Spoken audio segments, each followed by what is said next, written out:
Welcome to In Defense of the Hayes Code. One day I will stop pausing to have to remember that name, but it is not this day, ladies and gentlemen. I am your host, Ellis Womack. This is my co host, Zach Anderson.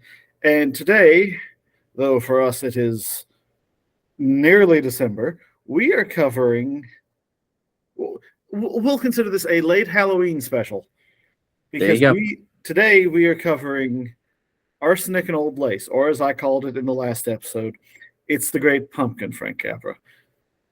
It is the Halloween special to Frank Capra's Christmas special, It's a Wonderful Life. Okay, so explain to us who Frank Capra is and his importance. As always, my co-host is reminding me, Ellis, not everyone is in your brain and knows what you know. Frank Capra was the director. We have actually covered two of his movies. One of his movies so far. Oh, this is all... You will have seen us cover two of his movies already. We've technically only covered one at this point.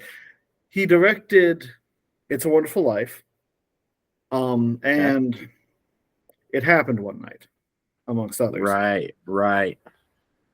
And so with this one, he will have directed the trifecta now between all three films of Jimmy Stewart, Clark Gable, and Cary Grant. That's it. Just, in my opinion, a wonderful director, a really good director. Oh, yeah. One of my favorite directors, despite the fact I can only remember his name 50% of the time. Should make this podcast very fun. Well, it helps with the Great Pumpkin, Frank Capra. That helps bring it to memory. I think that so I've seen like some of the in color, Technicolor, Cary Grant movies. When I was younger. He's a traitor to the cause, ladies and gentlemen. The what? I said he's a traitor to the cause, ladies and gentlemen. Yeah. I was just saying that I have seen it.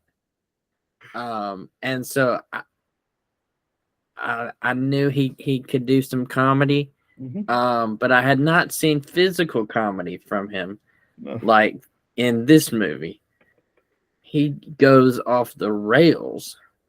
Very unexpected for me seeing him be that way. I thought it's a great movie. It's super fun.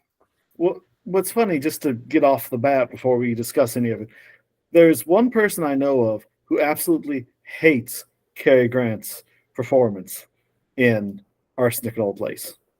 Okay. And that man is named Cary Grant. Really? He thought, like, with the facial expressions he pulled in the film.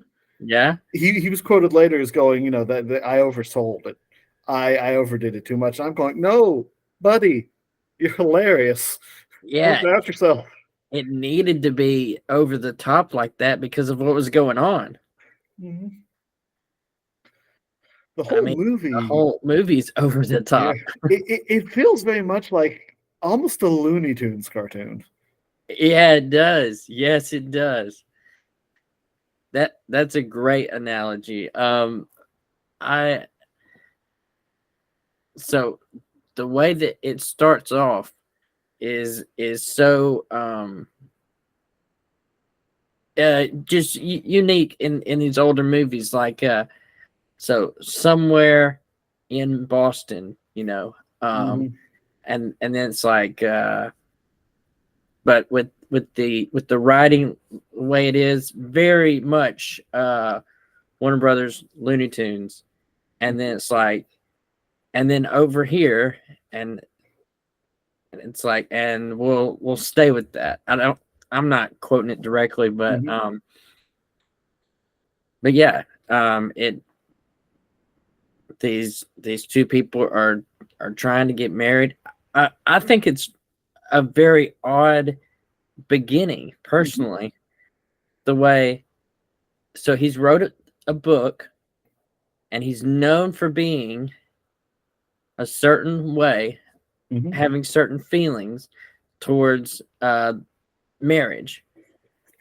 And then the movie just goes in a totally different direction that has nothing to do with that at all. And it's just like, why did they even put that in there? It almost feels like it's the tail end of a romantic screwball comedy that we missed. Yes. Yeah, it does. And that's what I thought I was about to watch. I was like, the cover of the movie made it look like it was going to be like spooky. Mm-hmm. And this is just going to be about him, once not liking marriage, or, however it was he was known for.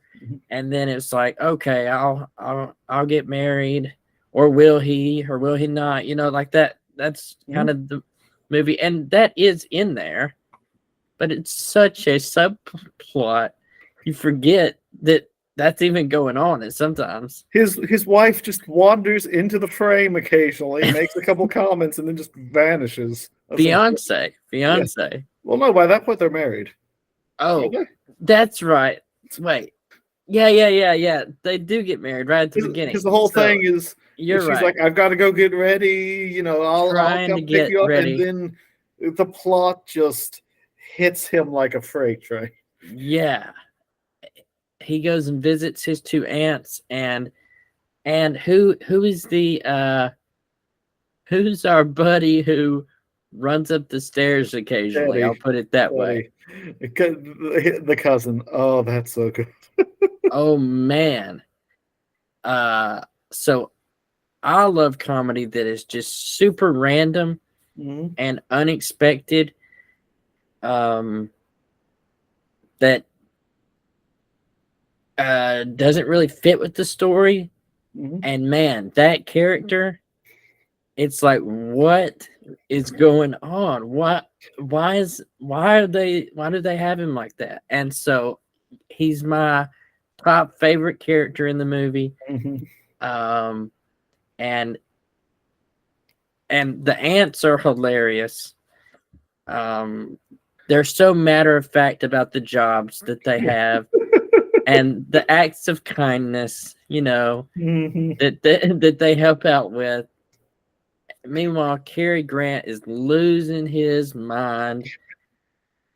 It definitely feels like an early version, and this is where Ellis is putting his film studies degree to full use. It feels like an early version of like those 1950, 1960 sitcoms.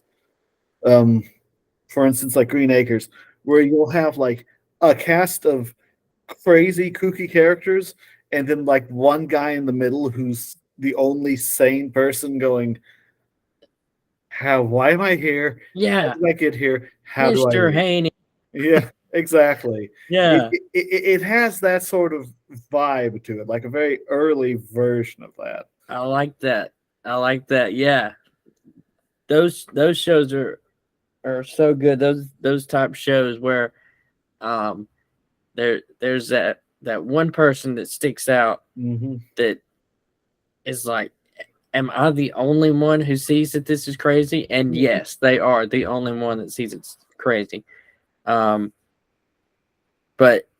in this one, yeah, it's like a precursor, because obviously other people would see it as crazy. They just don't know about it. Right. And so yeah, it's got spooky elements. There's mystery to it. There's a long lost brother. You want to talk a little bit about the brother? They keep saying that he looks like Boris Karloff. Yeah, Boris Karloff. It's one of the greatest, I think, missed opportunities in film history. No, ladies and gentlemen, I don't care what modern ones you're going to put in the comments. I'm sure those are good. But we almost had Boris Karloff in that role. And it makes me very sad. Yeah. Because this started off as a stage play. Like on Broadway? Right. Okay. And in that stage play, the brother that was supposed to look like Boris Karloff is played by Boris Karloff. That's too great. But they couldn't get him for the film. And I'm going, okay, the movie is wonderful as it is, but just imagine if that was actually Boris Karloff. And they were saying that he looked like Boris Yes. Karloff. To me, it's like that. If I had one complaint about the movie, it's like it's a good joke as is, but much better joke as intended. Yeah, yeah. Yeah, I love the joke that they kept mentioning him, and I was like, why do they keep mentioning him? And you're saying that it's because he did play him, Right? and so and the guy hated that they kept comparing him to Boris Karloff, because of Frankenstein's monster and just a scary, ugly guy, disfigured, and yet old Boris was the one that did it on the play. And I also saw on the DVD that you gave me that they had the radio performance of it. I don't know if you've listened to that. I didn't even know that was there. It's with Boris. Going, It is with Boris Karloff. Ooh. So you need to check that one out. Definitely. That is something to discuss that we've never talked about before. Occasionally I've seen where they'll do like cut down versions of like the movies, but as radio plays for like different things. But to move it back onto track, this is another film, as I've stated on numerous occasions, I view returning actors as almost seeing old friends. Hey, what have you been up to? What are you doing now? And this is another movie that has that, because along with Cary Grant, and another actor, or maybe another actor, I don't remember. It'll come back to me at some point. We also have the return of Peter Lorre. Oh, Peter Lorre, yes. We saw him in the Maltese Falcon, and he's one of those that plays the same character and everything, and he is a hilarious, creepy little man. Yes, just always somewhat of a mad scientist or a sidekick, somebody who gets kicked around a lot, just no matter what career he's in that movie. I may have mentioned this in the Maltese Falcon, I don't remember, but a lot of these movies, before I subjected you to them, I would watch them with my parents. I'd watch them myself and then go, oh hey, these are really neat, you ought to watch these. My mother hates Peter Lorre. I think you either told me or you mentioned it. Yeah. So it's always fun when he comes into the role. So I'm like, hey, look who it is. Hey, Mom, here's your buddy. My old friend, your old nemesis. Yeah. Peter Lorre. Yeah, the movie is just... It's more bonkers, I think, than most screwball comedies. Oh, yeah. Or at least it's more... Because, like, with a lot of screwball comedies, you have normal people. And then, like, maybe one central kook. Right. Because thinking about, like... one person who just goes off the rails and... Yeah, because Bringing Up Baby, you had Susan. Played by Katharine Hepburn. That's exactly who I was thinking of, and the movie I was thinking of. Yeah. In My Man Godfrey, Carol Lombard's character, whose name I've forgotten. Yeah, I don't remember I don't remember the character's name, but I know exactly what you're talking about, and y'all can go back and watch that one, and y'all see it. Yeah. Even in It Happened One Night, again, I've forgotten her name, but Claudette Colbert's character. So generally, you have one character that all of the crazy in the movie is just concentrated in. Yeah. To the point where they're almost this shining supernova of just weird. Just bizarre. Yeah. And everybody else is just acting like normal people. Right. Not so. Yeah, not so with this one. An inversion. I mean, you'll have once or twice like other sane characters, but they never stay for long. They wander in and they wander out. And you can just see Cary Grant's character going, wait, no, come back. Exactly. Take me with you. or he gets nervous because they're normal and they might find out what's going on. Yeah. The spooky shenanigans that are taking place. Oh, the very end of the film, when the wife shows back up, is just hilarious. Oh man. Yeah, man. That movie is wild and out from the time that he goes home to the aunt's house, you know. And the two cops, they're hilarious. But from that moment on, off the rails. It is not a chick flick or what you said, romantic comedy. Right. It's not that at all.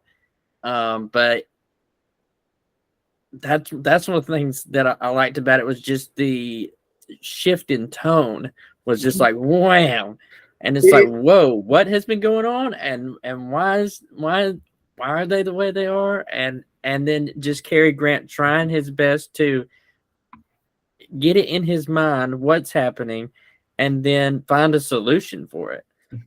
It almost feels like the first few minutes of the film feels like a Nicholas Sparks movie got ran off the road by the Addams Family. That's hilarious. I don't know who Nicholas Sparks is. He did a lot of romantic comedies. I wanted to do a different director, but I can't think of any other. I don't watch romantic comedies, so my brain's a little fuzzy on that. But I knew your concept, but I just didn't know who he is. But yes, the Addams Family came in and just completely crashed into a normal movie. You know, whatever that is. Yeah. Oh man, there were so many times where I was just laughing out loud. Of the ones that you've given me, there has been some that have made me laugh harder. But yeah, every time Teddy is on the screen, especially when he's running up the stairs. Y'all watch the movie and know what I'm talking about when I say running up the stairs. That got me every time. And so a lot of the humor is over the top, whereas some of the other movies like the Thin Man series that we've looked at has been very quick wit. A lot of this is physical comedy as well as just like bizarre, just like unexpected. I would almost call it, like, for lack of a better term, facial comedy, because the entire movie just exists so Cary Grant can pull some of the funniest expressions I've ever seen on that man's face. Yeah, his facial expressions and his when he's like frazzled, he'll like pick up a banana instead of the phone or whatever. That's just, I don't think he actually did that, but it's stuff like that. And then it takes him a minute to realize what he's doing. He nearly loses his mind because of what's going on in the house. He nearly dies. Yeah, I mean it is not an easy day for Cary Grant in this film, but again, that's what makes it. So one person who sees the crazy, and then the way he responds to the crazy, so good, so funny, and genius acting, I think. And it's neat because it's not one of those things where it's like, okay, he's been subjected to the crazy, and at the end of the movie, he is still part of the crazy, and he hasn't escaped. They have a really clever way of getting him out, and just watching the relief on his face as everything clicks in his brain. Yeah. And he'll find out one thing and go crazy, but then he gets more information, and then more information, and it just builds and builds. And he's trying to figure out how could he not have known certain things, or he thought he knew these people and he doesn't know them, or like how can they justify what's going on? It's just, yeah, it's wild. It's a ride. Cary Grant, I've noticed between this and Bringing Up Baby, in particular, he's very good at playing characters that are just thrust into impossibly odd situations, and then Yeah, just having to be, the sane man as the entire world just kind of morphs around him. and and and that's what's so great about good, you know, like in comedy, like the straight man. If you have a good straight man that is reactive, who can react well, especially if they've got facial expressions the way he does, and especially in Arsenic and Lace, it makes what is weird even weirder. Because and it shows, like, okay, what would I be doing in that situation?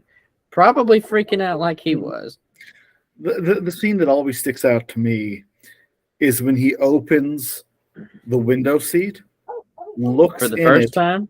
Yes, looks Okay. in it, looks away, and then you just see realization blossom in his face as he turns back towards it. One of the best double takes. Yeah, for sure.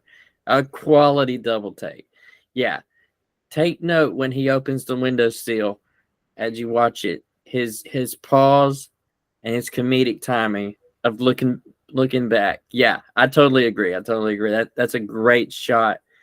The way they have it panned back to where you can see the window seat and him and his full reaction for the first time he looks in there. Yeah, that's solid right there. And yeah, like we mentioned, the guy who looked like Boris Karloff, that's another curveball that comes into the situation, because he is, dangerous. Yeah. It's sorry. Go ahead. Yeah, that's what I was saying. He was dangerous, and he had his sidekick Peter Lorre with him, and so there's again another aspect of spookiness just with Peter Lorre walking on the set. Right, because it's weird, thinking about it, how much the movie shifts. Because it starts out like the tail end of this screwball comedy we didn't get to see, and then just the spookiness, the oddness of the film, like I said, hits the rest of the film like a freight train. Right. And then just about the time you're acclimated, it's like, okay, this is silly, this is goofy, it's scary, but there's no real stakes here. It's goofy. Yeah. Then not Boris Karloff rolls in, and the atmosphere just darkens. Yeah.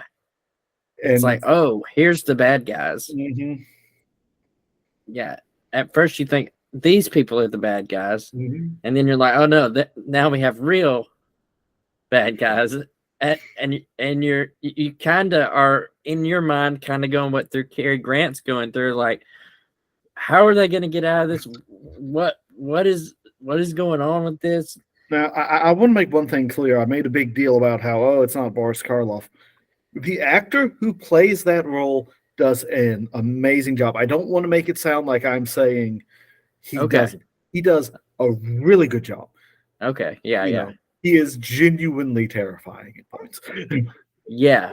I mean, but how great could it have been is what you're saying. Right. I mean, just imagining Boris Karloff and Peter Lorre playing off each other, because not that there's a debate going on, but if someone was to ask me, hey, Ellis, between Bela Lugosi and Boris Karloff, Bela Lugosi played Dracula, who would you say was the better actor? I'd say Boris Karloff all day long.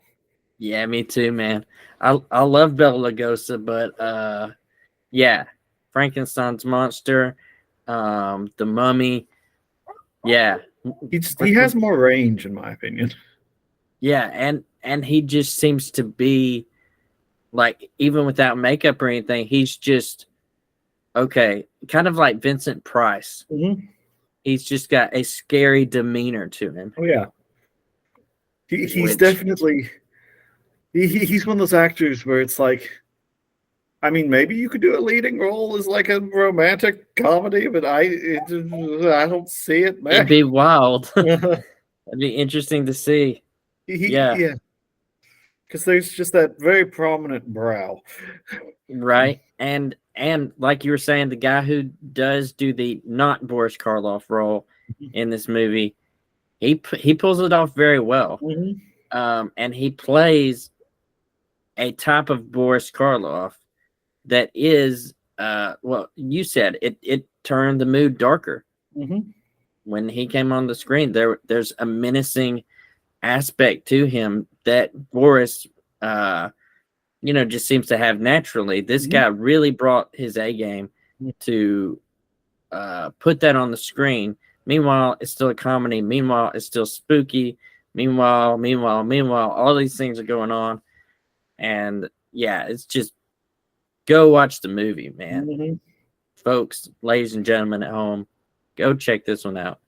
I want to stress that again. Do not take our podcast as like, oh, I can listen to this and not watch the movie.